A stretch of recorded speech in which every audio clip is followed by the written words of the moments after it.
This is Acts 20, starting in verse 37, and I'll just read. Paul defends himself. As the soldiers were about to take Paul into the fort, he spoke to the commander. "May I say something to you?" "You speak Greek, do you?" the commander asked. "Then you are not that Egyptian fellow that some time ago started a revolution and led 4,000 armed terrorists out into the desert?" Paul answered, "I am a Jew, born in Tarsus in Cilicia, a citizen of an important city. Please let me speak to the people." The commander gave him permission, so Paul stood on the steps and motioned with his hand for the people to be silent. When they were quiet, Paul spoke to them in Hebrew. I wonder how this sounded. I bet it was beautiful. Hebrew is such a beautiful language. "My fellow Jews, listen to me as I make my defense before you." When they heard him speaking to them in Hebrew, they became even quieter. And Paul went on, "I am a Jew, born in Tarsus in Cilicia, but brought up here in Jerusalem as a student of Gamaliel. I received strict instructions in the law of our ancestors and was just as dedicated to God as are all of you who are here today. I persecuted to the death the people who followed this way. I arrested men and women and threw them into prison. The high priest and the whole council can prove that I am telling the truth. I received from them letters written to fellow Jews in Damascus, so I went there to arrest these people and bring them back in chains to Jerusalem to be punished."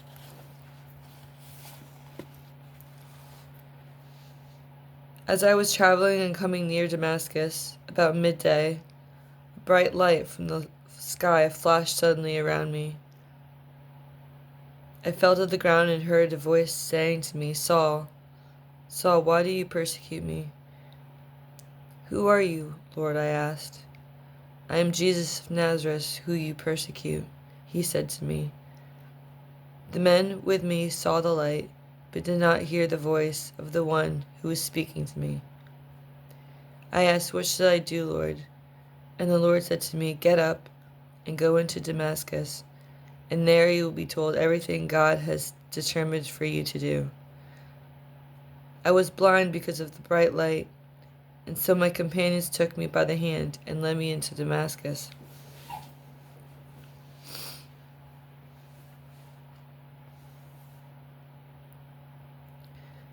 Oh. I'm thinking to myself, have I been told what to do and I forgot? Or have I been told what to do and I just am too scared to do it?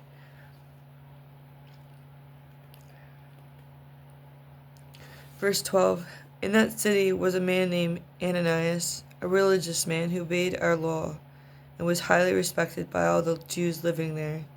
He came to me, stood by me, and said, "Brother Saul, see again." And at the very moment I saw again and looked at him, he said, "The God of our ancestors has chosen you to know his will, to see his righteous servant, and to hear him speaking with his own voice. For you will be a witness for him to tell everyone what you have seen and heard. And now, why wait any longer? Get up and be baptized, and have your sins washed away by praying to him."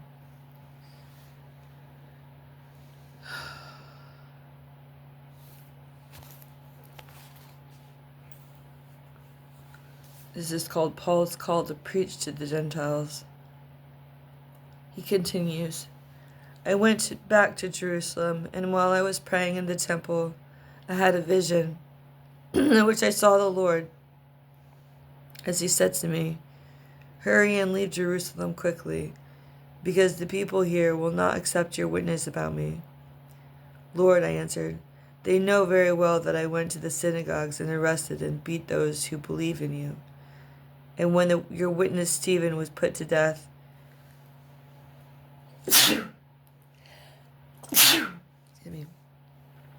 I myself was there approving of his murder and taking care of the cloaks of his murderers. Go, the Lord said to me, for I will send you far away to the Gentiles. The people listened to Paul until he said this, but then they started shouting at the top of their voices, "Away with him! Kill him! He is not fit to live!"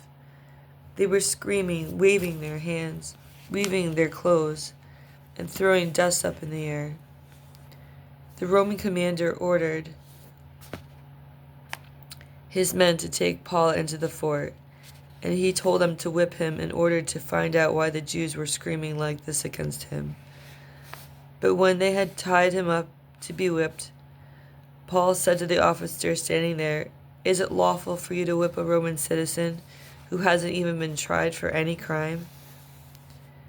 When the officer heard this, he went to the commander and asked him, "What are you doing? This man is a Roman citizen." So the commander went to Paul and asked him, "Tell me, are you a Roman citizen?" "Yes," answered Paul. The commander said, I became one by paying a large amount of money. I became one by paying a large amount of money. But I am one by birth," Paul answered. At once the men who were going to question Paul drew back from him, and the commander was frightened when he realized Paul was a Roman citizen and that he had put him in chains. I think I'll read the end, and then Paul before the council. The commander wanted to find out for sure what the Jews were accusing Paul of. So the next day he had Paul's chains taken off and ordered the chief priests and the whole council to meet. Then he took Paul and made him stand before them. That's the end of chapter 22. We have 23, 24, and that's it. And we'll be done with Acts, and we'll go on to Romans.